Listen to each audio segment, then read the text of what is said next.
إن الحمد لله نحمده ونستعينه ونستغفره ونعوذ بالله من شرور أنفسنا ومن سيئات أعمالنا من يهده الله فلا مضل له ومن يضلل فلا هادي له وأشهد أن لا إله إلا الله وحده لا شريك له وأشهد أن محمدا عبده ورسوله أما بعد فإن خير الحديث كتاب الله وخير الهدي هدي محمد صلی اللہ علیہ وعلى آلہ وسلم وشر الأمور محدثاتها وكل محدثة بدعة وكل بدعة ضلالة وكل ضلالة في النار. قال الله تبارك وتعالى يقلب الله الليل والنهار إن في ذلك لعبرة لأولي الأبصار. وقال النبي صلى الله عليه وسلم من يريد الله به خيرا يفقه في الدين. میرے محترم دینی بھائیوں، نوجوان ساتھیوں اور قابل احترام ماں اور بہنوں، اللہ رب العالمین نے جو دین ہم کو دیا ہے اور جس دنیا میں ہم کو رکھا ہے اس میں عبرت و حکمت ہے. جس زندگی میں، جس دنیا میں، جس جہان میں اللہ تعالیٰ نے ہم کو رکھا ہے اس میں حالات بدلتے رہتے ہیں. رات دن کا نظام، سردی گرمی بارش کے موسم، اچھے برے خوشی غم کے حالات، اور اس اعتبار سے آس پاس ہونے والے واقعات. ایک ایمان والے کی بصیرت اسے ان واقعات سے اور تغیرات سے سبق لینے والا بناتی ہے. اللہ کے نزدیک واقعی بندہ وہ ہے، قابل قدر بندہ وہ ہے جو صرف ظاہر کو نہ دیکھتا ہو بلکہ چیزوں میں چھپے ہوئے سبق کو بھی دیکھتا ہو. اسی طرح سے دینی احکام جہاں تک ہیں، ان احکام میں بھی نہ صرف اپنے اطراف ہونے والے واقعات میں بلکہ جو دینی احکام ہیں ان میں بھی صرف وہ مسائل کو نہ جانتا ہو بلکہ ان کے مقاصد اور ان کی حکمتوں کو بھی جانتا ہو. روزہ فرض ہے یا سنت ہے یا واجب ہے یا کیا ہے، روزے میں روزہ کن چیزوں سے ٹوٹتا ہے کن سے نہیں ٹوٹتا، رمضان میں کیا اعمال ہیں، کیا مستحب ہے، کیا فرض ہے، کیا منع ہے، حرام ہے، اور کیا مکروہ ہے، کیا مباح ہے. وہ محض اعمال کے بارے میں صرف اتنا نہیں جانتا ہو بلکہ جہاں روزہ فرض ہے جانتا ہو تو یہ بھی جانتا ہو کہ روزہ فرض کیوں ہے. اعمال کی حکمتیں جاننا اور اعمال اور شرعی احکام کے مقاصد کو جاننا ایک انسان کو علم اور بصیرت اور ایمان کی ترقی سے ہمکنار کرتا ہے. لہٰذا ایک مومن کو چاہیے کہ وہ اپنے اطراف ہونے والی چیزوں سے سبق لے اور دینی احکام کی حکمتوں کو اور مقاصد کو جانے. یہ دونوں باتیں ہم کو ایک آیت اور ایک حدیث سے ملتی ہیں. اللہ تعالیٰ قرآن کریم میں فرماتا ہے یقلب اللہ اللیل والنہار، اللہ تعالیٰ رات اور دن کو الٹتا پلٹتا رہتا ہے، رات کے بعد دن، دن کے بعد رات، اور اسی طرح سے خوشی غم کے، راحت تکلیف کے حالات بدلتا رہتا ہے. اور آگے اللہ نے فرمایا ان فی ذلک لعبرۃ لأولی الابصار، اس میں عبرت ہے ان لوگوں کے لیے جو بصیرت والے ہیں، جو گہری سوجھ بوجھ والے ہیں، جو چیزوں کو ان کے ظاہر سے گزر کر دیکھنے کی صلاحیت رکھتے ہیں. صرف بالکل جو اپیرنٹ ہے، جو صرف دکھائی دیتا ہے وہاں تک نہیں دیکھتے ہیں بلکہ ان کے اندر چھپی ہوئی حکمت کو، گہرائی کو پانے والے لوگ ہیں. تو اس میں ترغیب دی گئی ہے اور اچھا بتایا گیا ان لوگوں کو جو اپنے اطراف ہونے والی تبدیلیوں، اپنے اطراف ہونے والے واقعات سے سبق لینے کا مزاج رکھتے ہوں، ان میں چھپی ہوئی حکمتوں کو دیکھنے کا مزاج رکھتے ہوں. اسی طرح سے حدیث میں اللہ کے نبی صلی اللہ علیہ وسلم نے فرمایا من یرید اللہ بہ خیرا یفقہہ فی الدین، اللہ تعالیٰ جس کے ساتھ بھلائی کا ارادہ کرتا ہے اسے دین کی گہری سمجھ عطا فرماتا ہے. یہاں یہ نہیں کہا کہ بس سرسری باتیں وہ سیکھ لیتا ہے کافی ہے، بلکہ کہا یفقہہ فی الدین، اسے دین کی گہری سمجھ عطا فرماتا ہے. اس سے معلوم ہوتا ہے کہ دین کی گہری سمجھ ایک بہت بڑی نعمت ہے. کہ جو احکام اللہ نے دیے ہیں، عقائد ہوں، عبادات ہوں، معاملات ہوں، اخلاق ہوں، آداب ہوں، ان کی گہرائی انسان کو معلوم ہو، ان کی حکمتیں، ان کی مصلحتیں انسان کو معلوم ہو۔ اگر یہ معلوم نہیں ہوتا ہے تو عمل تو کر لے گا، لیکن واقعی وہ دین میں اتنا مضبوط نہیں ہو پائے گا، پختہ نہیں ہو پائے گا۔ لہٰذا دونوں چیزیں یاد رکھنے کی ہیں کہ انسان اپنے اطراف ہونے والے واقعات سے سبق لے، اور اسی طرح سے انسان دین کی باتوں میں گہرا علم حاصل کرے، گہری بصیرت حاصل کرنے کی کوشش کرے، جس کا نام تفقہ ہے، یا جس کو آپ حکمت کہہ سکتے ہیں۔ تو یہ دو باتیں یاد رکھنی ضروری ہیں۔ ہمارے سامنے رمضان المبارک کا مہینہ ہے، اور یہ بڑی برکتوں والا مہینہ ہے۔ اللہ کے نبی صلی اللہ علیہ وسلم نے فرمایا، اتاکم رمضان شہر مبارک، اتاکم رمضان شہر مبارک، تمہارے سامنے رمضان کا مہینہ ہے، یہ ایک بڑا ہی مبارک مہینہ ہے۔ اس مہینے میں برکتوں کے دروازے کھول دیے جاتے ہیں، نہ صرف رزق کے اعتبار سے بلکہ ایمان و عمل کے اعتبار سے بھی۔ یہی وجہ ہے کہ ہم دیکھتے ہیں کہ اس مہینے میں عمل نہیں کرنے والا بھی عمل کرنے لگتا ہے، اور اس مہینے میں عام دنوں میں گناہ کرنے والا بھی گناہوں سے رکنے والا بن جاتا ہے۔ تو یہ بڑا ہی مبارک مہینہ ہے، جس میں ایمان و عمل کی ترقی ہوتی ہے، نیکیوں میں اضافہ ہوتا ہے، اور مسلمانوں میں ایک دینی زندگی گزارنے کا مزاج پیدا ہوتا ہے۔ لیکن اس مہینے کے سبق کیا ہیں؟ بہت سارے مسائل ہم جانتے ہیں، روزے کے تعلق سے، تراویح کے تعلق سے، اسی طرح سے آخری عشرے کے اعتبار سے ہیں۔ ہم جانتے ہیں کہ اس میں کیا کیا کرنا چاہیے، کیا نہیں کرنا چاہیے، اس مہینے میں لیلۃ القدر ہے، کب ہے، ساری تفاصیل ہم دیکھتے ہیں، اعتکاف کے بارے میں، عید کے بارے میں، زکوٰۃ الفطر کے تعلق سے، زکوٰۃ کے بارے میں، جبکہ زکوٰۃ سال میں ایک بار فرض ہے، رمضان ہی میں نہیں، بلکہ جب چاہے آدمی اس کو دے سکتا ہے سال پورا ہونے پر۔ لیکن عموماً مسلمان رمضان کے مہینے میں زکوٰۃ دیتے ہیں، سال میں ایک وقت طے کر کے، اس لیے کہ لوگوں کی ضرورتیں بھی ہوتی ہیں۔ اس مہینے کے مسائل جاننا ضروری ہے، لیکن یہ مہینہ اور بھی کچھ چیزیں اپنے اندر رکھتا ہے، جس سے ہم کو اپنی زندگی کے لیے سبق لینا چاہیے۔ اس میں لیسنس ہیں جو ہم کو سیکھنے چاہیے۔ وہ کیا ہیں؟ بہت ہیں، لیکن ہم سارے نہیں دیکھ سکتے، اس لیے کہ وقت ہمارے پاس اتنا نہیں۔ کوشش کریں گے کہ 5 باتیں ہم کم سے کم دیکھیں جو اس مہینے میں ہم کو یاد رکھنی ہیں، اور اس مہینے کے تعلق سے ہم کو یاد رکھنی ہے۔ نمبر 1، زندگی یوں ہی گزر جائے گی جلدی سے، اور احساس بھی نہیں ہوگا۔ رمضان کا مہینہ یہ سبق ہم کو دیتا ہے۔ رمضان آنے والا ہے، لوگ تیاری شروع کر دیتے ہیں، کچھ لوگ شاپنگ کرتے ہیں، کچھ لوگ اس کے لیے مسئلے مسائل سیکھ لیتے ہیں، کچھ لوگ اپنے گھر کو صاف کرتے ہیں، کچھ لوگ بہت سارے پلان بناتے ہیں۔ مہینہ آتا ہے، ایک ہفتہ گیا، دوسرا ہفتہ گیا، آدھا بچا، پھر ایک ہفتہ گیا، ایک ہفتہ بچا، آخری عشرہ بچا، پھر آخری عشرہ بھی نکل جاتا ہے، اور انسان رمضان ختم ہونے کے بعد، عید منانے کے بعد بولتا کتنے جلدی گیا نا مہینہ آیا اور چلا گیا۔ یہ مہینہ آتا ہے اور گزر جاتا ہے، اور کئی سالوں سے ایسا ہو رہا، کئی سالوں سے لوگ رمضان آتا ہے گزر جاتا ہے، جانے کے بعد بولتے ہیں احساس بھی نہیں ہوا نا، ابھی تو ہم پہلا روزہ دوسرا روزہ کر رہے تھے، اب ایک روزہ بچا، 2 روزے بچے بول رہے ہیں۔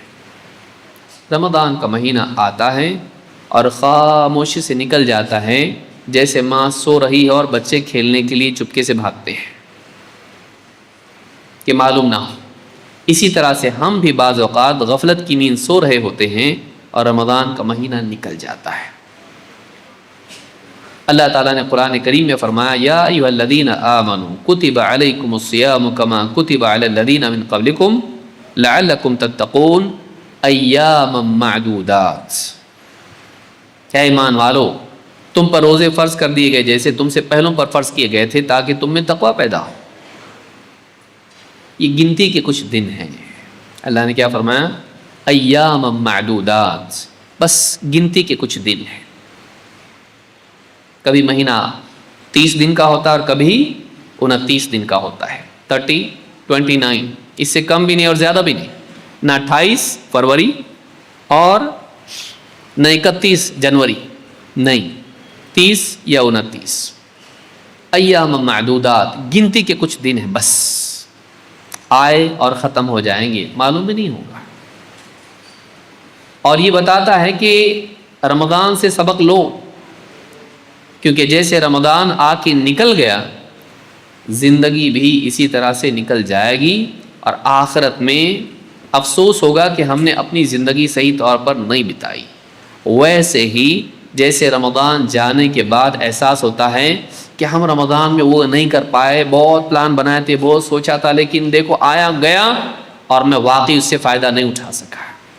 یہ جو افسوس ہم کو ہوتا ہے رمضان میں، یہ ہمارے لیے ایک سبق ہے کہ دیکھو جیسے رمضان کا تمہارا ہوا، کہیں زندگی کا بھی ایسا نہ ہو. یہ زندگی ختم ہو گئی، گزر گئی، نکل گئی، ختم ہو گئی، واپس نہیں آئے گی. ممکن ہے رمضان واپس بھی آئے اور ایک موقع ملے، کتنوں کو موقع نہیں ملتا. لیکن جو زندگی تم کو ملی ہے، یہ زندگی بھی اسی طرح گزر جائے گی، اور تم افسوس کرتے رہ جاؤ گے جیسے رمضان کا مہینہ چلا گیا اور اب تم افسوس کر رہے ہو کہ تم نے واقعی وہ جو کرنا چاہیے تھا نہیں کیا. سبق لو، قیامت کے دن ایسا ہوگا. اللہ تعالیٰ نے قرآن کریم میں فرمایا وَيَوْمَ يَحْشُرُهُمْ كَأَن لَّمْ يَلْبَثُوا إِلَّا سَاعَةً مِّنَ النَّهَارِ.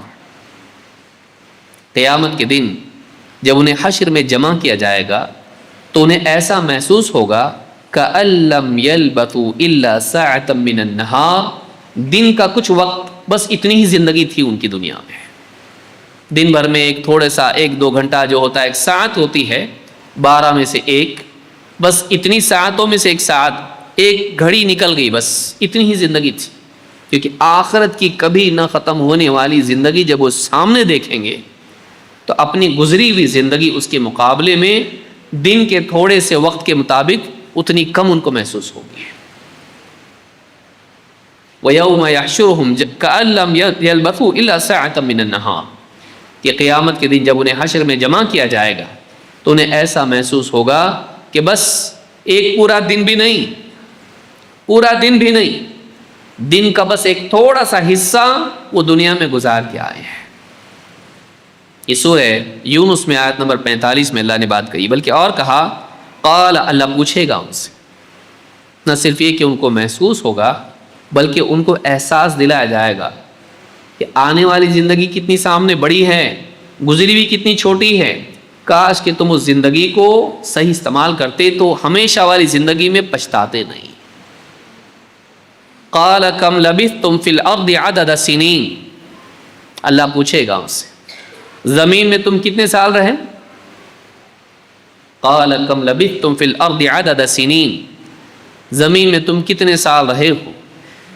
قالوا لبثنا یوما او بعض یوم فاسأل العادین، کہیں گے اللہ ایسا محسوس ہوتا ہے جیسے ہم دنیا میں ایک دن رہے یا پورا دن بھی نہیں، دن کا کچھ حصہ ہمارا تھا جو اتنا نکل گیا تیزی سے. فاسأل العادین، اے اللہ تو شمار کرنے والوں سے ہی پوچھ لے. جو فرشتے ہماری زندگی کی گھڑیاں برابر حساب کرنے والے تھے، اللہ انہی سے پوچھ. ہم کو تو ایگزیکٹلی سمجھ میں نہیں آ رہا کتنا وقت رہے ہم کو تو ایسا محسوس ہو رہا ہے جیسا پورا ایک دن تھا، پوری زندگی ایک دن کی طرح، بلکہ ایک دن بھی نہیں، دن کا کچھ حصہ، بس اتنا ہی لگ رہا ہے ہم کو کہ اتنا فاسٹ وہ وقت نکل گیا. اللہ واقعی عدد تو ہم کو بھی ابھی سمجھ میں نہیں آ رہا کتنا وقت. اللہ تو فرشتوں سے پوچھ لے، فاسأل العادین، گننے والوں سے، شمار کرنے والوں سے اللہ پوچھ لے. قال ان لبثتم الا قلیلا لو انکم کنتم تعلمون، اللہ کہے گا واقعی تم بہت تھوڑا جی کے آئے ہو، آخرت کے مقابلے میں وہ بہت تھوڑا وقت تھا.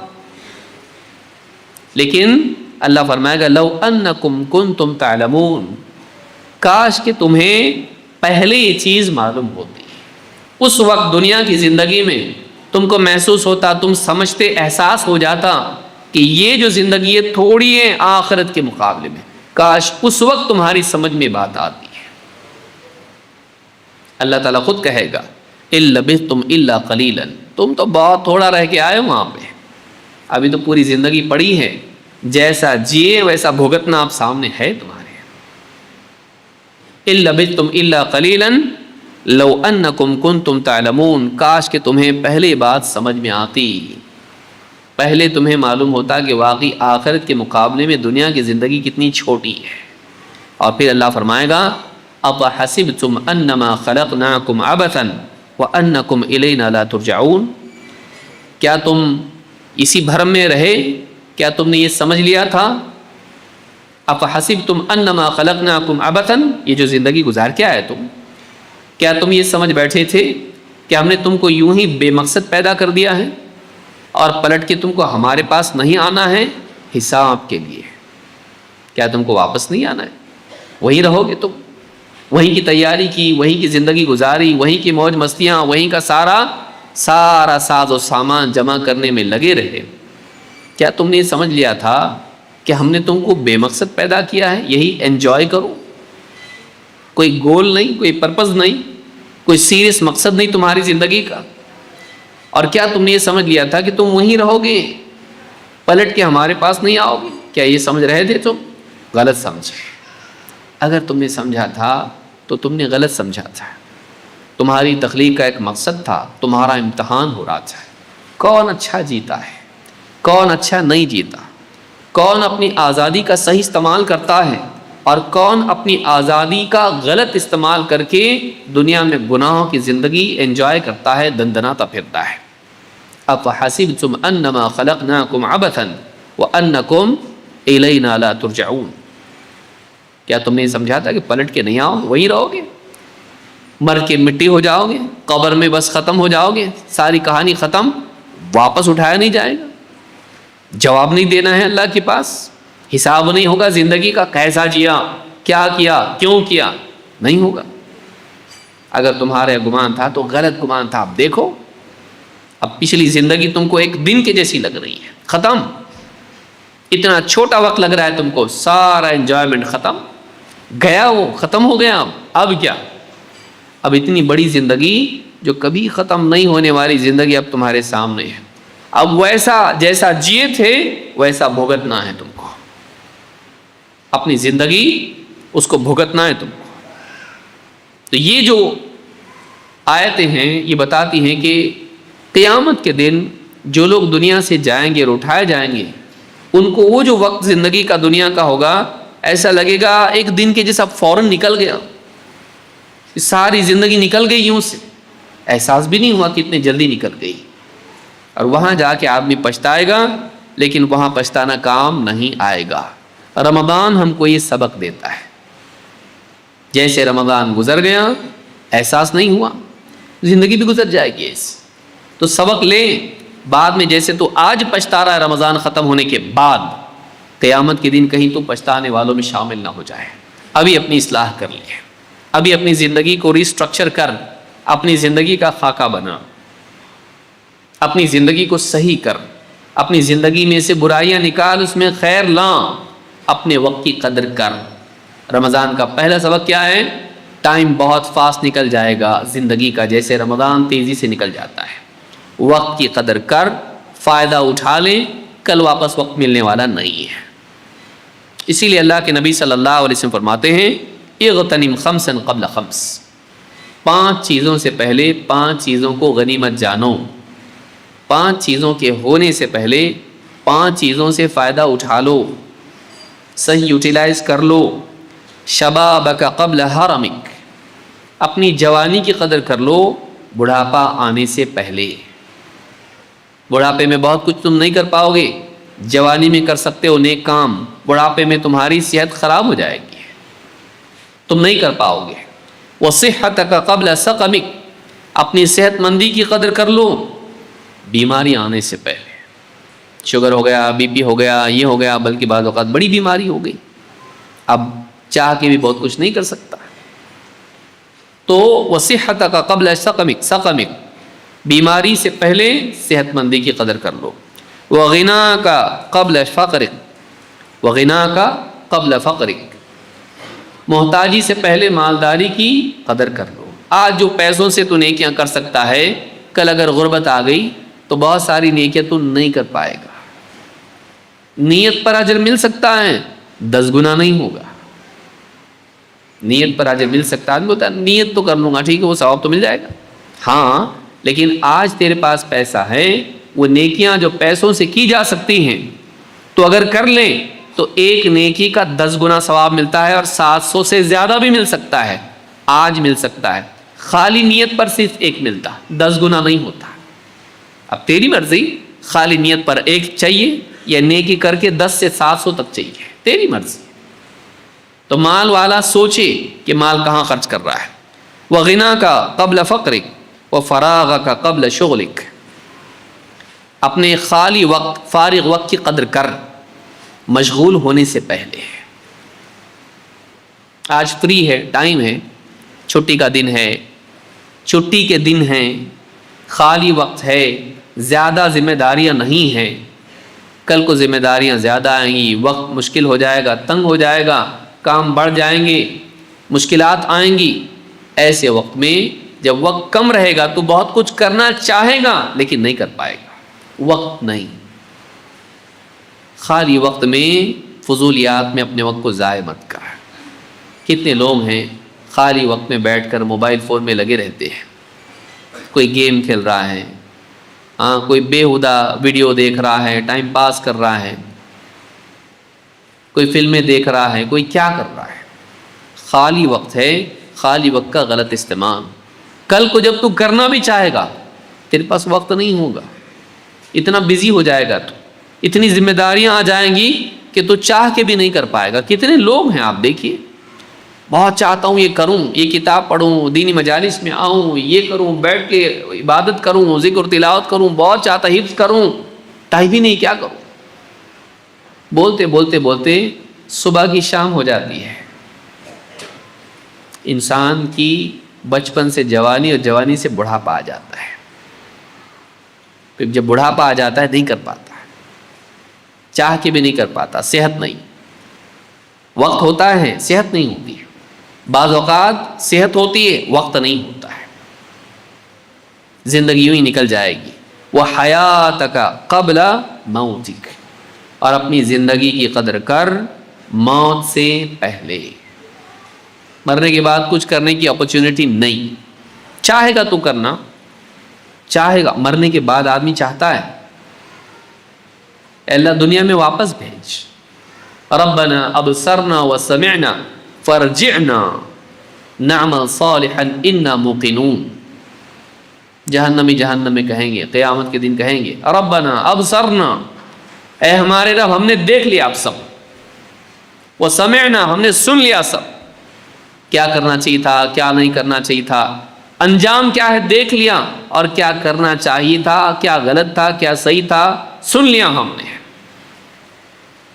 تو فرجعنا، اللہ ہم کو ایک بار واپس بھیجتے ہیں دنیا میں. نعمل صالحا، تاکہ ہم نیک عمل کر کے آئیں. انا موقنون، اللہ اب ہم یقین کرنے والے بن گئے. یقین آ گیا ہم، اب کوئی شک نہیں رہا، اب کوئی غفلت نہیں رہی، اب مانتے ہم. ایک اور اپرچونٹی دے، ایک اور موقع دے. موقع واپس ملنے والا نہیں، وہی پہلا اور آخری تھا جو ہم کو ابھی ملا ہوا ہے. یہ ہمارا پہلا اور آخری موقع ہے جو قیامت کے دن وہ لوگ مانگیں گے جنہوں نے اپنا زندگی کو، اپنے موقع کو ضائع کر دیا. وہ مانگنے والے ہیں، وہ ابھی اپنے پاس ہے، ان کے پاس نہیں ہوگا، ہمارے پاس ہے. وہ ابھی ہماری چوائس ہے، اس کو صحیح استعمال کرنا ہے یا ضائع کر کے ان کے ساتھ ہونا ہے جو پچھتائیں گے. تو رمضان کا یہ سبق ہے کہ رمضان کا وقت بڑی تیزی سے گزر جاتا ہے اور بعد میں افسوس ہوتا ہے. یہی زندگی کا ہونے والا ہے. اور یاد رکھیں کرنے والا بھی پچھتاتا وہاں پہ، اور کر سکتا تھا میں، کیونکہ جنت کی نعمتیں جب دیکھے گا تو اس کو لگے گا میں اور کرتا تو اور ملتا. اور کرتا تو اور ملتا. تو یہاں پر آدمی کو چاہیے کہ وہ موقع ضائع نہ کرے اور رمضان کا مہینہ بھی ضائع نہ کرے اور اپنی زندگی کے بارے میں بھی سبق لے, زندگی کو بھی ضائع نہ کرے. نمبر 2, رمضان کا مہینہ ہم کو سبق دیتا ہے اور اس سے روزے میں ہم کو یہ سیکھنے ملتا ہے. روزے میں کیا کرتے ہیں ہم لوگ؟ صبح سے شام تک, طلوع سحر سے لے کے مغرب تک بھوکے پیاسے رہتے ہیں. کھانا سامنے آ رہا نہیں کھا سکتے, شربت فالودہ سامنے آ رہا نہیں کھا سکتے, آفس میں چائے آ رہی نہیں. کیا کرتے؟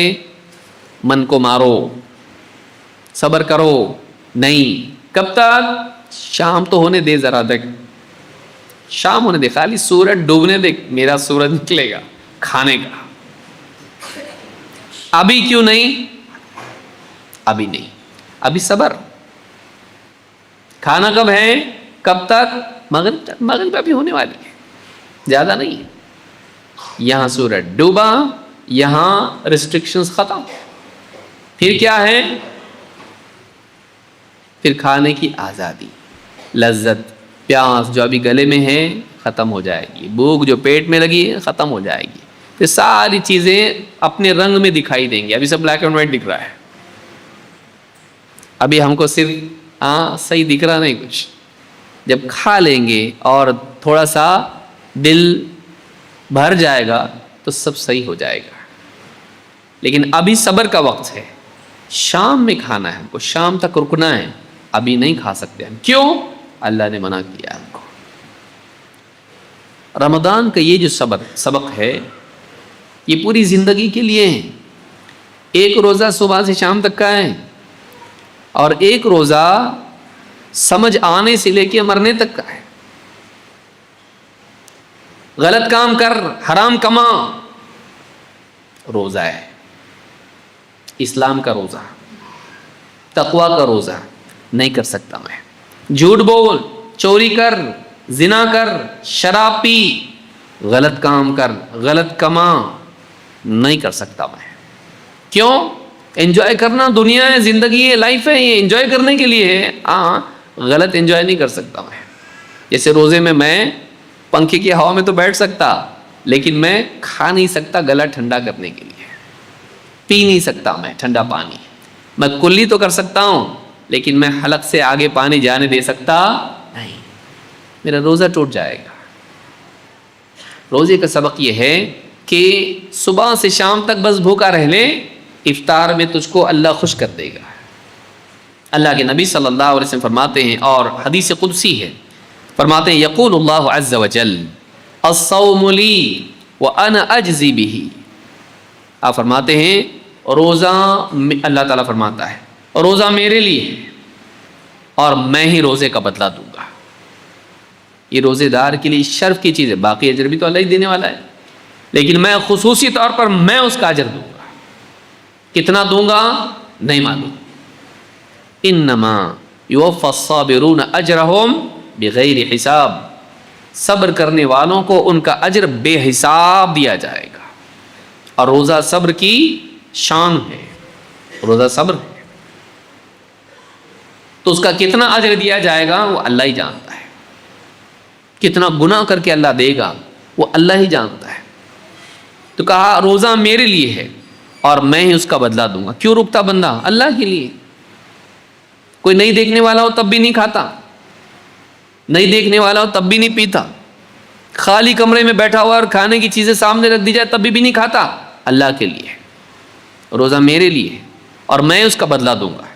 یدع شہوتہ واکلہ وشربہ من اجلی, میرا بندہ میری خاطر اپنا کھانا پینا اور اپنی شہوت چھوڑتا ہے. اپنی شہوت, اپنا کھانا, اپنا پینا میری خاطر چھوڑتا ہے. نگاہ اگر غلط جگہ پڑی کسی عورت پر جھکا لیتا ہے. کیوں؟ روزہ ہے میرا, میں ایسی لذت نہیں حاصل کر سکتا جو میرے روزے کو خراب کرے. نہیں, تو روزہ اس کو روکتا ہے. زندگی بھر کا روزہ رکھنا ہے ہم کو, خالی صبح سے شام تک کا نہیں. روزہ ہم کو بتاتا ہے کہ اللہ کی خاطر چھوڑنے کا مزاج بناؤ.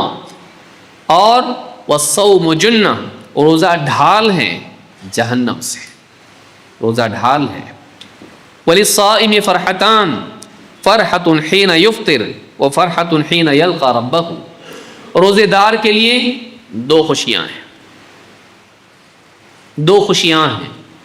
ایک فرحۃ حین یفطر، ایک وہ خوشی جب افطار کے وقت اس کو ہوتی، اور دوسری خوشی وہ جو اس کو اس وقت ہوگی جب وہ اپنے رب سے ملے گا. افطار کے وقت بھی دو خوشیاں ہوتی، ایک کامن پبلک کو، ایک صالحین کو. کامن پبلک کو کیسا ہوتی خوشی؟ اچھا لگ رہا ہو کھا پی کے، بچے بڑے، یہ عام خوشی ہے. لیکن واقعی خوشی جو واقعی نیک انسان کو ہوتی ہے، ایک روزہ مکمل ہو گیا، اس کو صرف یہ خوشی نہیں ہوتی، اس سے آگے ایک اور خوشی ہوتی ہے. وہ کیا؟ اپنے عمل کی تکمیل. اسی لیے دعا کیا سکھائی ہمارے نبی صلی اللہ علیہ وسلم نے؟ ذهب الظمأ وابتلت العروق وثبت الاجر ان شاء اللہ. دونوں پہلو اس میں، پیاس چلی گئی، رگیں تر ہو گئی، اور اجر پکا ہو گیا انشاءاللہ. تو ایک حصہ جسمانی اعتبار سے اور ایک حصہ اجر کے اعتبار سے، عمل کی تکمیل کے اعتبار سے، کہ یہ جو خوشی ہوتی ہے کہ انسان وہ جو تکلیف تھی صبح سے شام تک ہو رہی تھی، گئی، ختم. بھوکا تھا، پیاسا تھا، تکلیف ہو رہی تھی، اور سر دکھ رہا تھا، اور پیاس لگ رہی تھی، بات کرنے بھی نہیں آ رہا تھا، چلنے نہیں آ رہا تھا. کوئی پوچھا تو کتنے بجے، تو 2 اشارے سے بول رہا تھا، میں بولنے کو بھی نہیں آ رہا تھا. کوئی زیادہ بات کی تو زیادہ بات مت کر، میرا گلا سوکھ رہا، روزہ ہے میرا آج. اچھا سوری. لیکن جیسے شام ہو گئی، افطار کر لیا، ایک دم جیسے انرجی آ گئی اس کے اندر، اب اس سے زیادہ انرجی اس میں، فریش ہو گیا. چلی تکلیف، یہ جو پورے دن بھر میں تکلیف تھی، گئی، ختم، سب ختم ہو گئی تکلیف. ذهب الظمأ وابتلت العروق وثبت الاجر ان شاء اللہ. کہا روزے دار کی دو خوشیاں ہیں، ایک جب وہ افطار کرتا ہے، دوسرے جب وہ اپنے رب سے ملے گا. اللہ تعالیٰ اس کو اتنا بڑا انعام دے گا، خوش ہو جائے گا. تو جیسے یہ خوشی ہے آج ہو رہی ہے افطار کے وقت، دن کا روزہ رکھے، اس سے کئی زیادہ خوشی ہوگی جب آدمی پوری زندگی کا روزہ رکھ کے اللہ کے پاس جائے گا. کیا مطلب؟ تقویٰ کا روزہ، یہ نہیں کر سکتا، وہ نہیں کر سکتا، یہ غلط، وہ غلط، نہیں کروں گا میں، بچ کے مرا. افطار ہوئی ابھی اس کی، قیامت کا دن آیا. قیامت کے دن اللہ اتنا دے گا اس کے اوپر، یہاں کی مٹھائیاں نہیں، یہاں کے پھل نہیں، جنت کے پھل، اتنا اللہ دے گا اس کو کہ وہاں وہ خوش ہوگا. اور خصوصاً اللہ کے دیدار سے، کہ جس اللہ کو بن دیکھے میں نے یہ ساری نیکیاں کی، جس اللہ کو دیکھا نہیں تھا لیکن دکھنے والے کھانے کو چھوڑا تھا میں نے، اور بھوک لگ رہی تھی، اندر سے جانور پکار رہا تھا، کب ملے گا، کب ملے گا، کب ملے گا، اندر سے پیٹ پکار کے بول رہا تھا چاہیے مجھ کو. لیکن اپنی انسٹنکٹ، اپنی جبلت، اپنی اندر کی ڈیمانڈ پر اس نے تقویٰ کی لگام لگا کے اس کو روک کے رکھا. نہیں، ابھی تک نہیں، ابھی نہیں، شام کو جو بھی کھانا ہے شام کو کھائیں گے، سورج ڈوبنے دو، قیامت آنے دو، موت آنے دو، موت تک نہیں. وہ ہمارا افطار کا دن ہے.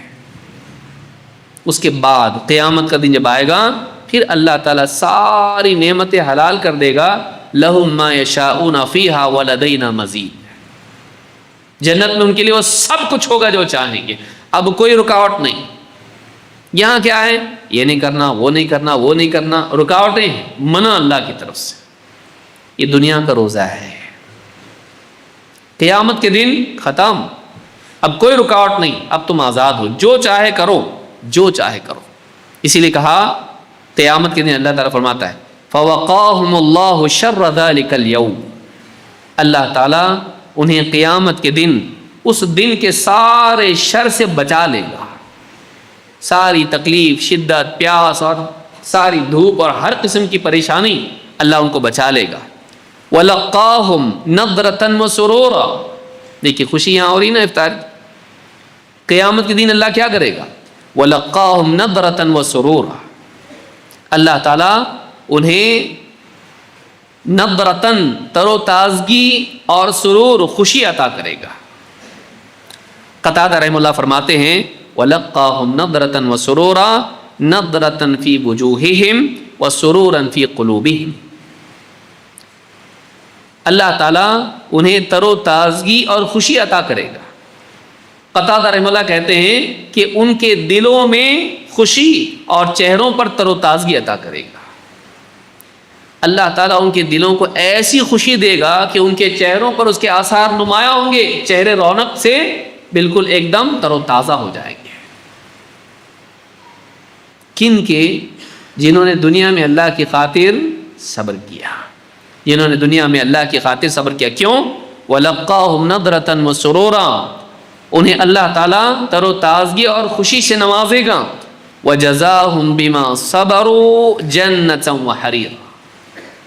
اور ان کے صبر کے بدلے جو دنیا میں وہ اللہ کی خاطر کرتے رہیں, اللہ تعالیٰ ان کو بطور جزا جنت کا باغ اور بہترین لباس جو ریشم کا لباس ہوگا عطا کرے گا. اللہ کی طرف سے لباس عطا کیا جانا عزت اور احترام ہوگا اس کا. آج بھی کسی کو عزت کرتے کیا کرتے؟ اس کو شال اڑاتے, ہاں اس کو کچھ کپڑا دیتے. عزت کا طریقہ مانا جاتا ہے. پگڑی باندھتے, شال اڑاتے, اس کو لباس کا عطا کرنا بھی ایک اکرام ہوتا ہے. اللہ تعالیٰ نیک بندوں کو اپنی طرف سے لباس عطا کرے گا ریشم کا. ریشم کا لباس ذرا بھی اس میں تکلیف نہیں ہوتی, ایک دم نرم ہوتا ہے. یہ بڑی مشقت اٹھا کے آیا ہے. ایسا لباس اس کو دو جو اکرام والا ہو اور اس میں اس کو نرمی محسوس ہو, اس کو تکلیف نہیں ہو, ذرا بھی نہیں ہو. اور اللہ تعالیٰ ان کو کیا کرے گا؟ جنت کے باغات میں بس. یہ بڑی دھوپ میں رہ کے آیا ہے. دنیا کے فتنے, آزمائشیں, مشقتیں, ہر قسم کی قربانی, اللہ کی خاطر محرومیاں سب برداشت کر کے آئے ہیں. اب اس کو کیا کرو؟ اب اس کو باغ میں بساؤ. ٹھنڈی ہوائیں, اچھے پھل, آرام, کوئی دھوپ نہیں, کوئی تکلیف نہیں, کوئی پریشانی نہیں, اور اچھے سے اچھا لباس, اکرام. دنیا میں کیوں؟ وَجَزَاهُمْ بِمَا صَبَرُوا. ان کے صبر کی وجہ سے اللہ ان کو عطا کرے گا. تو ایک صبر وہ ہے جو صبح سے لے کے شام تک ہوتا ہے, اور ایک صبر وہ ہے جو مومن کا صبر زندگی بھر چلتا رہتا, وہ افطار کے بعد بھی چلتے رہتا.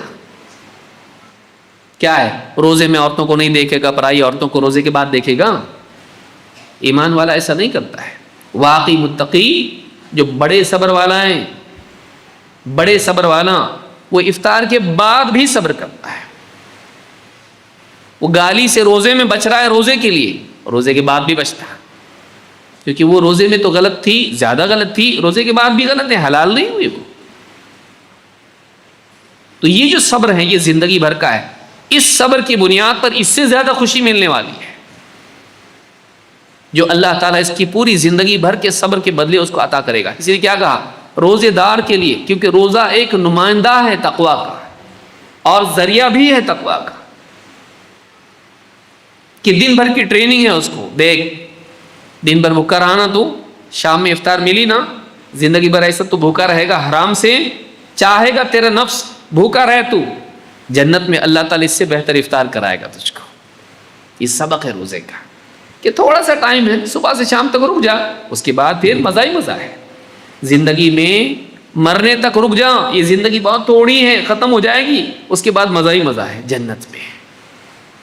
روزہ ہم کو یہ سبق دیتا ہے کہ تھوڑا سا صبر کر لے اللہ کی خاطر, اللہ تعالیٰ بہت بہترین نعمتیں عطا کرے گا. یہ سب گھٹیا نعمتیں ہیں, دنیا کی جتنی نعمتیں سب گھٹیا ہیں, یہ آخرت کے مقابلے میں قابل ذکر بھی نہیں ہے.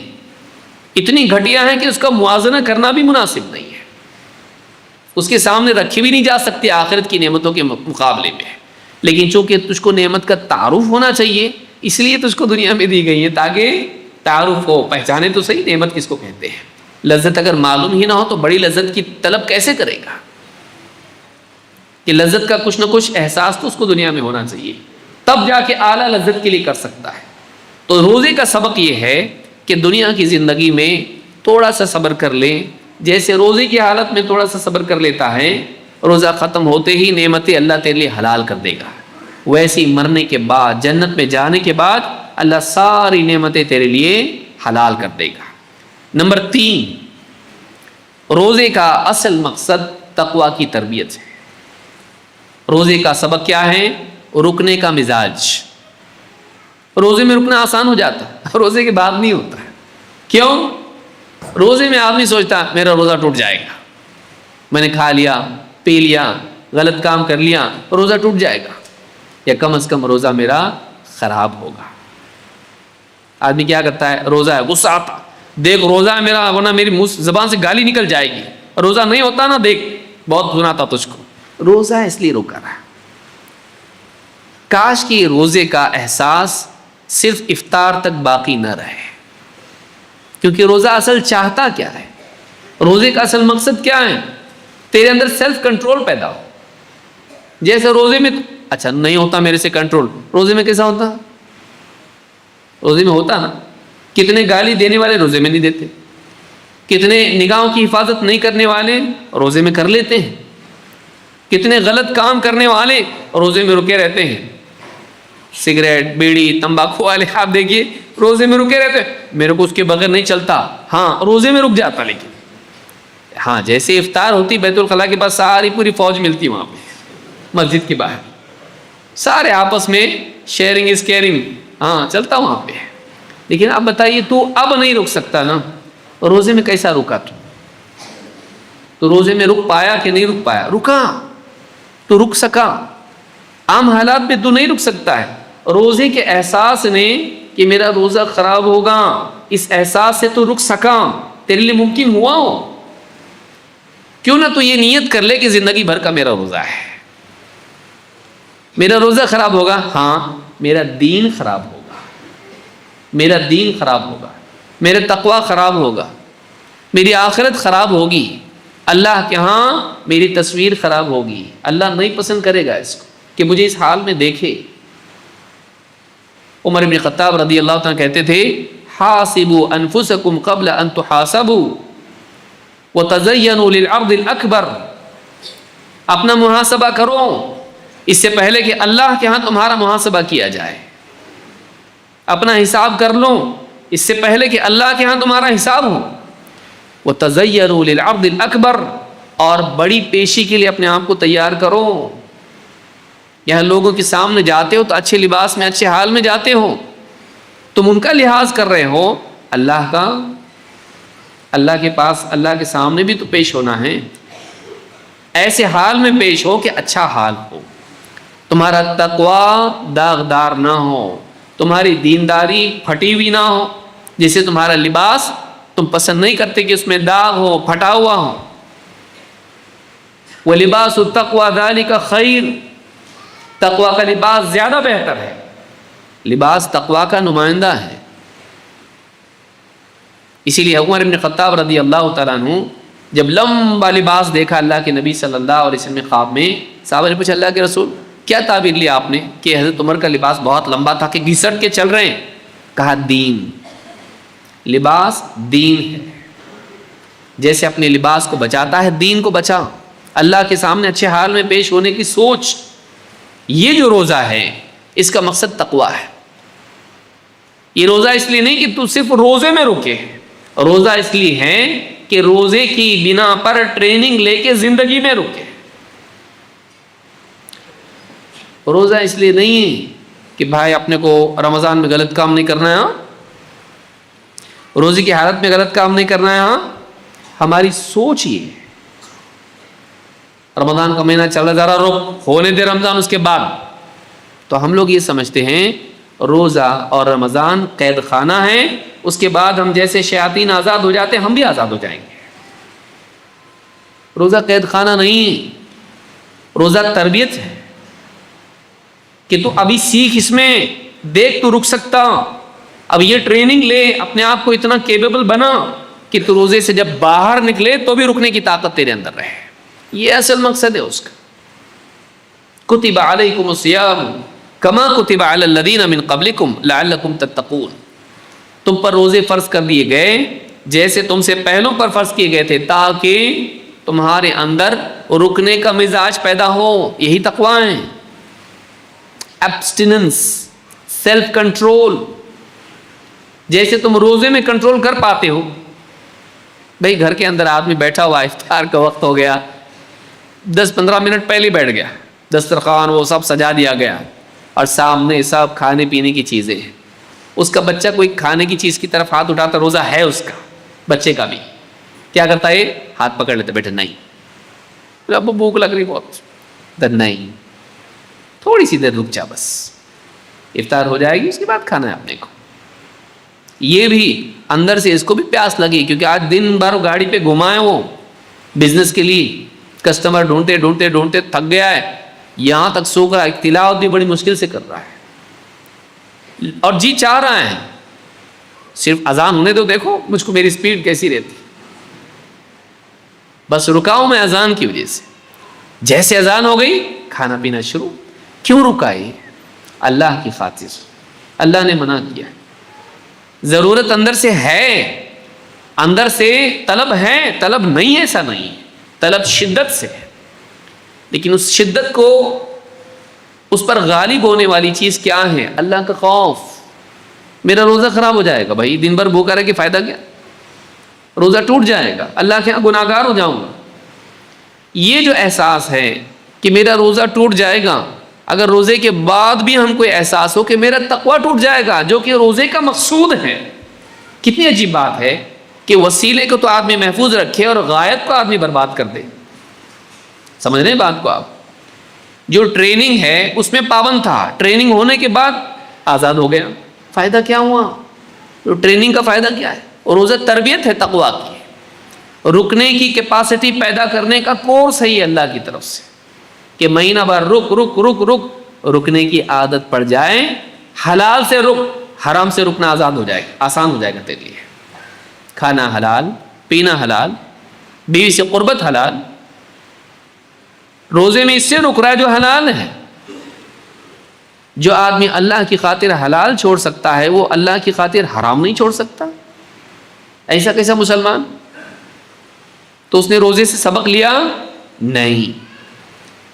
تو روزے کا، رمضان کا ایک سبق یہ بھی ہے کہ تو رک سکتا ہے اگر تو اندر سے پکا ارادہ کر لے، لیکن تیرا ارادہ پکا نہیں ہے. وَلَمْ نَجِدْ لَهُ عَزْمًا، تیرا ارادہ پکا نہیں، اس لیے تو رک نہیں پاتا ہے. ارادہ پکا کر، تیرے لیے ناممکن نہیں ہے، تیرے لیے ممکن ہے، لیکن تو بریک ویسا دباتا نہیں جیسا دبانا چاہیے، تو خود ڈھیلا چھوڑ دیتا اس کو اور گناہ میں واقع ہوتا ہے. اگر ایسا تیرے قابو میں نہیں ہوتا تو رمضان میں کیسے رک سکتا تھا؟ روزے میں کیسے رک سکتا تھا؟ رکتا. تو روزے کا یہ سبق ہے. اسی لیے آپ دیکھیں خواہشات کو کنٹرول کرنے کے لیے روزے کو ذریعہ بتایا گیا ہے.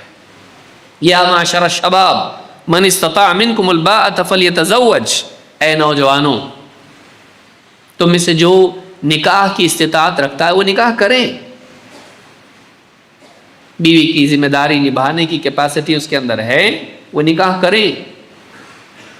فَإِنَّهُ أَغَضُّ لِلْبَصَرِ وَأَحْسَنُ لِلْفَرْجِ، اس لیے کہ نگاہ کو جھکا دیتا ہے اور شرمگاہ کی حفاظت کرتا ہے زناکاری سے، بے حیائی سے. اور اگر نکاح نہیں کر سکتا تو کیا کریں؟ فیس بک پہ فرینڈز بنائیں. جو نکاح نہیں کر سکتا ہے وہ کیا کرے؟ کہا وَمَن لَّمْ يَسْتَطِعْ فَعَلَيْهِ بِالصَّوْمِ، جو نکاح نہیں کر سکتا ہے وہ روزے رکھے. فَإِنَّهُ لَهُ وِجَاءٌ، اس لیے کہ روزہ اس کی شہوتوں کو قطع کرتا ہے، اس کی شہوت کو کاٹ دیتا ہے. شہوتیں غالب آتی ہیں، روزے کی وجہ سے سیلف کنٹرول پیدا ہوتا ہے، اپنے آپ کو روکنے کا مزاج بنتا ہے. تو اندر سے ڈیمانڈ کے باوجود کنٹرول جب انسان میں آ جائے، دنیا کا کوئی انسان اس کو ہرا نہیں سکتا ہے، کوئی رکاوٹ اس کو کامیاب ہونے سے روک نہیں سکتی ہے. زندگی میں کامیاب ہونے میں بہت ساری رکاوٹیں ہوتی ہیں ہمارے لیے، لیکن وہ چھوٹی رکاوٹ ہوتی ہے. سب سے بڑی رکاوٹ کامیاب ہونے میں ہم خود ہیں. ہماری بے صبری ہم کو وقت سے پہلے قدم اٹھانے پر مجبور کرتی ہے اور ہم ناکام ہو جاتے ہیں، اور ہمارے ہاتھ میں سڑا ہوا کچا پھل آتا، ہم وقت سے پہلے پھل توڑ لیتے ہیں، صبر نہیں کر پاتے، اور کیا ہوتا؟ ہمارے ہاتھ میں کھٹا پھل آتا۔ وہ پیڑ کا قصور نہیں تھا، وہ تیرا تھا، تو نے جلدی کی۔ زندگی میں بہت سی ناکامیوں کا سبب بے صبری ہوتا ہے، بے صبری ہوتا ہے۔ روزہ ہم کو صبر کی تربیت دیتا ہے، پیشنس، سیلف کنٹرول، رک، اندر سے ہو رہا ہاں لیکن رک، پھر بھی رک، اندر سے ڈیمانڈ آ رہی ہے، رک، ابھی ٹائم نہیں آیا، ابھی ٹائم نہیں آیا۔ وقت سے پہلے اقدام ناکامی کی یقینی اس کی سیڑھی ہے، اس کی اوپر والی نہیں، نیچے والی۔ آدمی ناکام اکثر اس وجہ سے ہوتا ہے کہ وقت سے پہلے قدم اٹھاتا ہے۔ روزہ ہم کو تربیت دیتا ہے، رک، اللہ کی خاطر رک، تو کنٹرول کر اپنے آپ کو۔ دنیا کی جتنے بھی کامیاب لوگ ہیں ان کی زندگی میں یہ بہت بڑی چیز پائی جاتی ہے کہ وہ اپنی ذاتی چاہتوں کے مقابلے میں اپنے مقصد کو ترجیح دیتے ہیں، ذاتی چاہتوں کو روک کے رکھتے ہیں، کنٹرول کرتے ہیں اپنے مقصد کے لیے۔ چاہت ہو رہی گھومنے پھرنے جاؤں، کھیلوں، تماشے کروں، دوستوں کے ساتھ پارٹیز میں جاؤں، سب، لیکن نہیں، میرا امتحان ہے، مجھے کچھ بننا ہے۔ چاہت تو ہے، انجوائے کرنے کی چاہت ہے، لیکن مجھ کو انجوائے نہیں کرنا ہے، کنٹرول کرنا ہے۔ جب میں کچھ بن جاؤں گا پھر دنیا بھر میں انجوائے کر سکتا میں، ابھی ٹائم نہیں آیا، ابھی ایگزامس ہیں۔ زندگی کی کتنے معاملات ہیں، آپ دیکھیے، اس میں سیلف کنٹرول ہمارے اندر ہونا ضروری ہے۔ روزہ سیلف کنٹرول کی تربیت ہے۔ روزہ ہم کو یہ سکھاتا ہے، جس انسان کو اپنے جذبات پر قابو آ جائے اور وہ جذبات کی بنیاد پر قدم اٹھانے کی بجائے علم اور بصیرت کی بنیاد پر قدم اٹھانے لگے، ایسے انسان کو کامیاب ہونے سے کوئی روک نہیں سکتا ہے، ایسا انسان کامیاب ہوتا ہے۔ لیکن اکثر ناکام کیوں ہوتا؟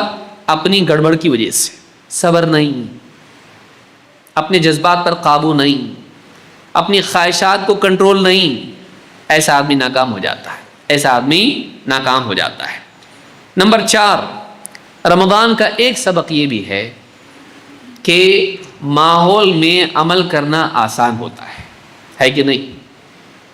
رمضان کا جیسا مہینہ آتا، یہاں تلاوت ہو رہی، وہاں ذکر ہو رہا، وہاں دعائیں ہو رہی ہے، سنتیں پڑھنا آسان، نوافل پڑھنا آسان، صلاۃ الضحیٰ بھی ہو رہی ہے، اور بھی نمازیں ہو رہی ہیں، دینی کتابیں پڑھنے کا ماحول بن رہا ہے، آپس میں دینی گفتگو ہو رہی ہے، مسجدوں میں رونق ہے، گھروں میں رونق ہے، ایک ماحول ہوتا ہے۔ اور اس ماحول میں آپ دیکھیں گے کہ بہت سارے جو سال بھر نہیں کر پاتے اس ماحول میں کرتے ہیں، نہ صرف فرائض کا اہتمام کرتے ہیں بلکہ نوافل کا بھی کرتے ہیں۔ جو عام دنوں میں 5 ٹائم کی نماز نہیں پڑھ پاتا ہے، رمضان میں نماز 5 ٹائم کی تو پڑھتا لیکن اس کے ساتھ ساتھ لمبی لمبی تراویح بھی پڑھتا، عادت نہیں ہے، اور بولتا بھی، پاؤں دکھ رہے بہت، عادت نہیں ہے مجھ کو اتنا پڑھنے کی، نماز، پاؤں دکھنے لگتے ہیں، تھک جاتا ہے، اور گھر پہ آنے کے بعد آیوڈیکس، یہ نہ جانے کیا کیا پین کلر جو بھی لگتے ہیں پاؤں پہ لگاتا ہے، بہت دکھ رہا، وزن بھی اتنا زیادہ ہے، عادت نہیں ہے۔ دکان پہ بیٹھنے کی عادت ہے، نماز میں صف میں کھڑے ہونے کی عادت نہیں ہے، لیکن کرتا کیوں؟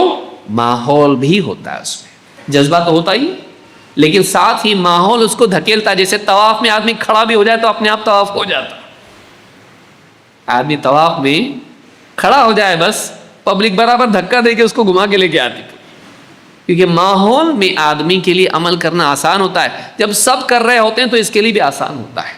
اس سے ایک بات یہ معلوم ہوتی ہے کہ ہم کو ایسے ماحول میں رمضان کے بعد بھی رہنا چاہیے جس میں عمل کا مزاج ہو، دینداری ہو، تقویٰ ہو، گناہوں سے بچنے کا مزاج ہو، اللہ کی خاطر عمل کرنے کا مزاج ہو، نیکیوں کا تذکرہ ہو۔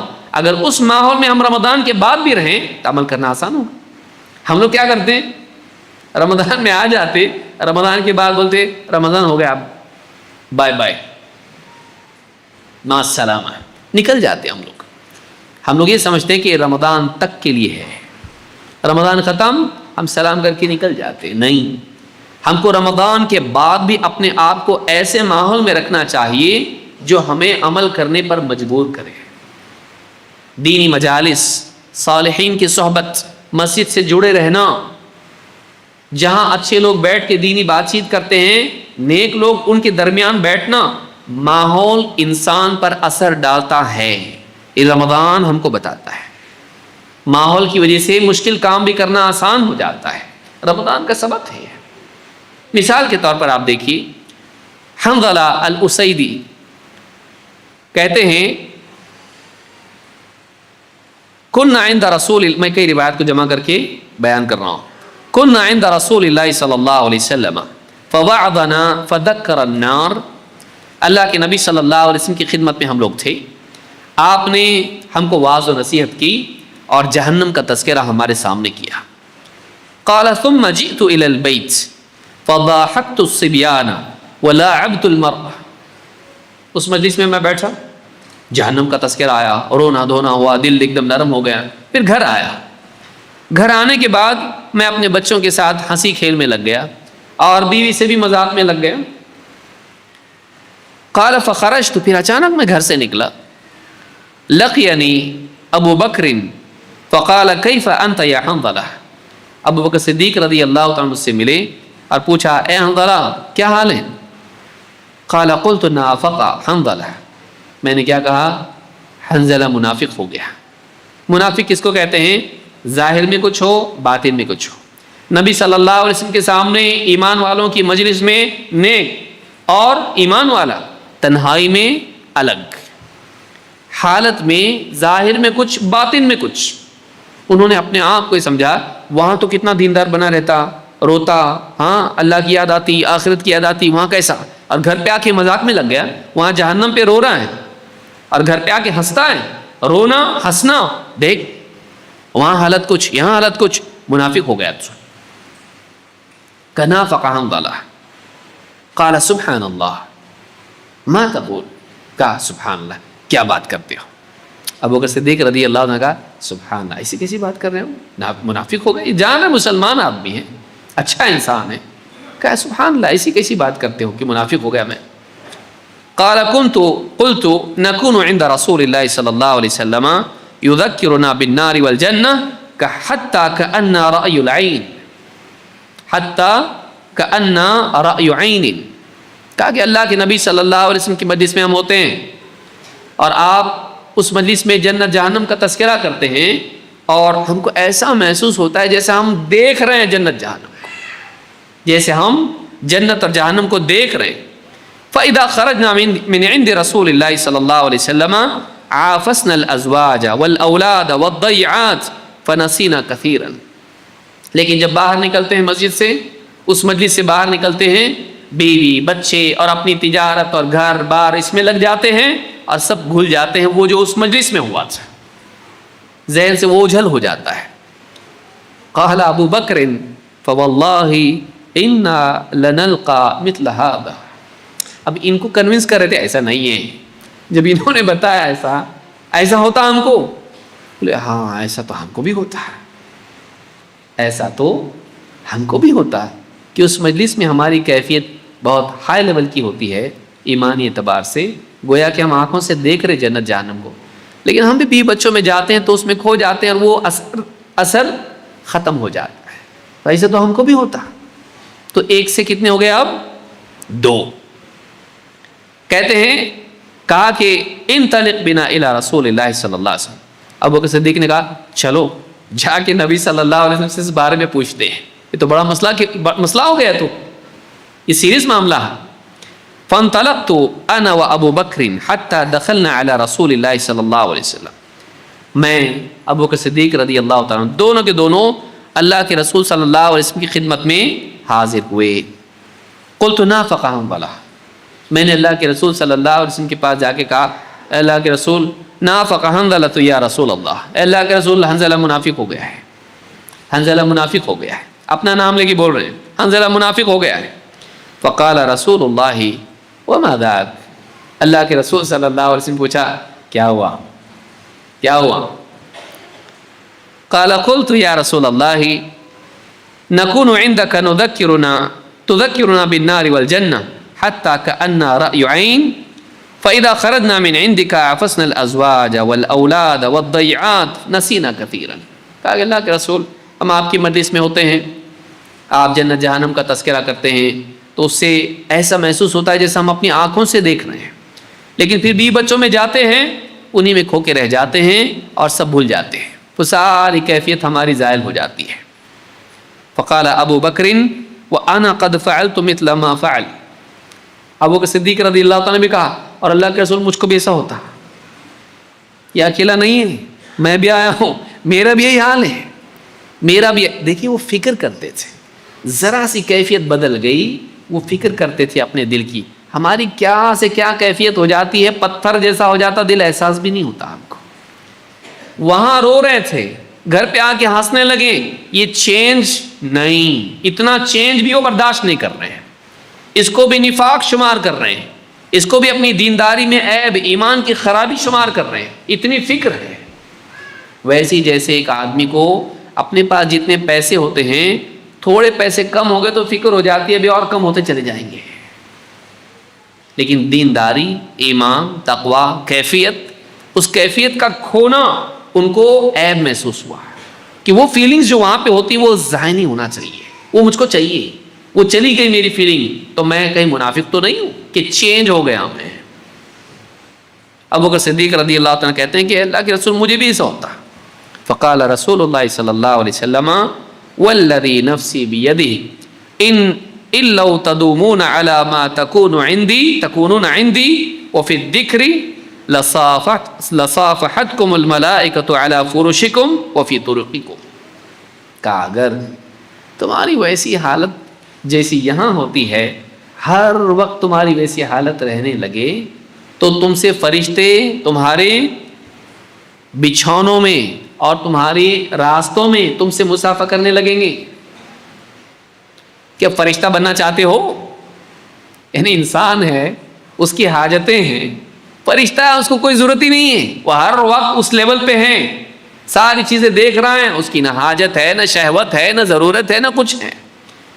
تم لوگ ہو یہاں ہو تو یہاں جیسے گھر میں جاؤ گے وہاں تم اس میں بزی ہو جاؤ گے، تجارت میں جاؤ گے وہاں بزی ہو جاؤ گے، تم انسان ہو، فرشتے نہیں ہو. اگر تم ایسے ہو جاؤ گے فرشتے مسافر کرنے فرشتوں سے ملاقاتیں ہونے لگیں گی تمہاری، ایسے تھوڑی نہ ہو تم فرشتوں کی طرح، تم انسان ہو. اسی لیے کہا وَلَكِنْ يَا حَنْظَلَةَ سَاعَةً وَسَاعَةً، ساعتن وساع، 3 مرتبہ آپ نے کہا ساعتن وساع. لیکن حنظلہ کبھی کبھی کبھی کبھی کبھی کبھی 2 معنی علماء نے اس کے ذکر کیے ہیں. ساعتن وساع ایک معنی یہ ہے کبھی ایسا ہوگا اور کبھی ویسا ہوگا، مجلسوں میں آپ کی حالت ایسی ہوگی اور پھر گھر گرستی میں تجارت میں ویسی ہوگی، ایسا بھی اور ویسا بھی. یا اے حنظلہ ساعتن ساعہ، کبھی کبھی ایسا ہوگا ہر وقت ایسا نہیں ہوگا. یہ جو ہائی لیول کی ایمان کی کیفیت ہوگی ہر وقت نہیں رہے گی، کبھی کبھی ہوگی. جب تم دینی مجلسوں میں بیٹھو گے تذکرہ آئے گا تب جا کے ویسا ہوگا، ہر وقت ایسا نہیں ہونے والا ہے. اس حدیث کو، اس واقعے کو امام مسلم نے اپنی صحیح میں روایت کیا ہے. اس پورے واقعے سے ایک بات، بہت ساری باتیں اس میں ہیں لیکن بنیادی بات اس میں لینے کی یہ ہے اس مجلس میں کیفیت کیسی تھی. وہ اثر کس کا تھا؟ ماحول کا. گھر پہ آئے کیا اثر ہوا؟ ایسا. وہ کس کا اثر تھا؟ ماحول کا. تجارت میں گئے غفلت طاری ہوئی، اثر کس کا تھا؟ ماحول کا. اس کا یہ مطلب نہیں کہ آپ تجارت کو نہیں جائیں اور یہاں سے گھر نہیں جائیں، دینی مجالس چھوڑ کے گھر پہ نہیں جانا یہ مطلب نہیں ہے، تجارت میں نہیں جانا یہ مطلب نہیں. مطلب یہ ہے کہ اگر ہم دینی مجالس چھوڑ دیں اور گھر اور تجارت ہی میں لگے رہیں، دل کا حال کیا ہوگا؟ دل کا حال کیا ہوگا؟ اس لیے بار بار دینی مجالس میں آنا ضروری ہے. نہیں میں آن لائن سنتا، نہیں میں یہ کرتا ہوں، نہیں، دینی مجالس کا اپنا ایک اثر ہوتا ہے، اس ماحول کا ایک اثر ہوتا ہے. ہم صرف علم کے لیے دینی مجالس میں نہ آئیں، ہم اپنے ایمان کی تازگی کے لیے مجالس میں آئیں. اس کو یاد رکھیے. کون سا ٹاپک ہے؟ ماں باپ کے بارے میں. کون سا ٹاپک ہے؟ آخرت کے بارے میں. یہ تو سب سنے ہوئے ہیں. سنا ہوا ہے، تو آنے کی نیت علم کی تھی اس لیے نہیں آیا کیونکہ تجھ کو معلوم ہے. کاش کہ تو یہ سوچتا سنا ہوا ہے لیکن اثر کے لیے آ رہا ہوں ابھی میں، کہ جو سنا ہوا ہے اس مجلس میں بیٹھوں گا پھر سے وہ تازہ ہوگا اور وہ کیفیت قلب پر طاری ہوگی. اور وَإِذَا تُلِيَتْ عَلَيْهِمْ آيَاتُهُ زَادَتْهُمْ ایمانا، جب وہ اللہ کی آیتیں سنتے ہیں تو ان کے ایمان بڑھ جاتے ہیں. تو میں صرف علم کے اضافے کے لیے نہیں آ رہا ہوں، میں اپنے ایمان کے اضافے کے لیے آ رہا ہوں. جیسے صحابہ دینی مجالس میں بیٹھتے تھے ان کا ایمان بڑھ جاتا تھا، ان کی کیفیات ہائی لیول کی ہوتی تھی. اگر ہم نہیں آئیں گے تو نہیں ہوں گے. کھانے کی لذت الگ ہے، پینے کی لذت الگ ہے، لباس کی لذت الگ ہے، دنیا کی شہوتوں کی لذت الگ ہے. یہ جو لذت ہے وہ کہیں اور نہیں ملتی ہے، جو انسان کو بہتر انسان بناتی ہے. یہ جو ایمان کی لذت ہے یہ دینی مجالس میں ملتی ہے، اللہ اور اس کے رسول کی اور سلف کے واقعات کے سننے کے بعد. وہ جو کیفیت ہے اس کیفیت کے لیے دینی مجالس میں آنا چاہیے. تو رمضان کا سبق یہ ہے کہ ماحول کا انسان پر اثر ہوتا ہے، اور عام آدمی عام دنوں میں جو نہیں کر پاتا ہے اس عمل ماحول میں کرتا ہے، اور دنوں کی کیفیت ہوتی ہے. دینی مجالس میں آئیں، دینی مجالس میں آتے رہیں، اور ایسا ماحول جہاں دینی گفتگو ہوتی ہے، نیک لوگ نیکیاں کرتے ہیں، اپنے آپ کو اس ماحول سے رمضان کے بعد بھی جوڑے رہیں تاکہ آپ کا ایمان تازہ رہے اور عمل کا جذبہ بڑھے. نمبر 5 آخری، ماشاءاللہ ہم ٹائم کے حساب سے صحیح چل رہے ہیں. 5ویں چیز یہ ہے کہ رمضان کا ایک سبق یہ ہے کہ رمضان میں ایک آدمی جیسے اکسانے کے باوجود بھی بے قابو نہیں ہوتا. جیسے کوئی جھگڑا کرے، دیکھ میرا روزہ ہے. اللہ کے نبی صلی اللہ علیہ وسلم کیا فرماتے ہیں؟ اذا اصبح احدکم یوما صائما فلا يرفث ولا يجهل. جب بھی تم میں سے کسی کا روزہ ہو، چاہے فرض ہو نفل ہو، فلا يرفث ولا يجهل، نہ وہ کوئی بے حیائی کا کام کرے اور نہ کوئی جہالت کی حرکت کرے. نہ بے حیا، گندی بات بھی نہیں کرے، گندا کام بھی نہیں کرے، نگاہوں کی حفاظت کرے، غلط نگاہ استعمال نہ کرے، زبان سے گندی باتیں نہ کرے. فلا يرفث ولا يجهل، اور جہالت کی حرکتیں بھی نہیں کرے. مارم پیٹی کر رہا ہے، کچھ جھگڑے کر رہا ہے، نہیں کرے. جب روزہ ہو تو نہ بے حیائی کا کام کرے نہ جہالت کی حرکت کرے. فإن امرؤ شاتمه أو قاتله، یہ تو نہیں کر رہا. آپ جا کے ٹکرائے نہیں گاڑی سے، دوسری گاڑی آپ کو ٹکرانے کے لیے آ سکتی نا. اگر سامنے والا بھی آئے اور تم کو گالی دے یا تم سے لڑائی کرے، جھگڑا کرے، تو تم کیا کہو؟ فَلْيَقُلْ إِنِّي صَائِمٌ إِنِّي صَائِمٌ، میں روزہ ہوں، میں روزہ ہوں، میں روزہ ہوں. اس حدیث کو امام البخاری مسلم نے روایت کیا ہے. یہ حدیث بتاتی ہے کہ آپ کو دوسروں کو دیکھ کے عمل نہیں کرنا ہے، بلکہ اپنے آپ کو یاد رکھنا ہے میں روزے سے ہوں. یہ روزہ ہے نہیں ہے مجھ کو نہیں معلوم، اس کو اپنے روزے کا لحاظ ہے نہیں ہے مجھے نہیں معلوم، روزہ برباد کرنے کا اس کو ڈر ہے نہیں ہے مجھے نہیں معلوم، لیکن میرا تو روزہ ہے، میں اپنا روزہ خراب نہیں کروں گا، میں گالی کے جواب میں گالی نہیں دوں گا. یہ آ کے مجھ سے الجھ رہا ہے، میں نہیں الجھوں گا. میں برائی کا جواب برائی سے نہیں دوں گا، گناہ کا جواب گناہ سے نہیں دوں گا، گھٹیا پن کے جواب میں گھٹیا پن پر نہیں اتروں گا. جیسا یہ کر رہا میں ویسا نہیں کروں گا، کیونکہ میرا روزہ ہے، میرا روزہ ہے. لیکن اگر میرا روزہ ہے ہٹا کے آپ یہ رکھیں میں مسلمان ہوں، میں اللہ کا بندہ ہوں، مجھے گناہ نہیں کرنا ہے، مجھے اپنا روزہ خراب نہیں کرنا ہے گالی دے کے جھگڑ کے، اسی طرح سے مجھے اپنے اخلاق کو برباد نہیں کرنا ہے. اس کی غلط بات کے جواب میں غلط بات کروں، گالی کے جواب میں گالی دوں، اور بدتمیزی کے جواب میں بھی بد اخلاقی کروں. میں نہیں کر سکتا ایسا، کیونکہ میرا روزہ ہے. میں اپنا روزہ خراب نہیں کرنا چاہتا، میں اپنی امیج خراب نہیں کرنا چاہتا، میں اپنی دینداری خراب نہیں کرنا چاہتا، میں اپنے اخلاق میں بگاڑ نہیں لانا چاہتا ہے. میں میرے راستے پر چلوں گا، تیرے راستے پر نہیں.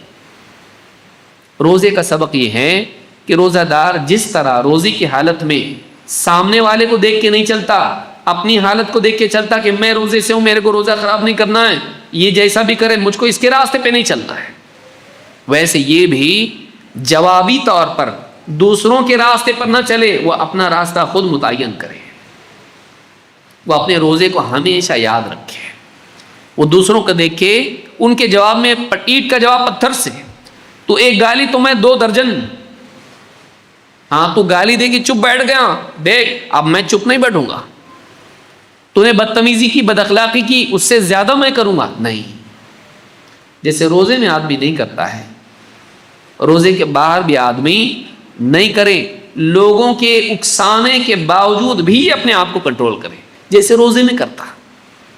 بھئی کوئی غیر مسلم آ کے آپ سے بدتمیزی کرے، گالیاں دے، آپ کیا کرتے؟ گالیاں دیتے اس کو؟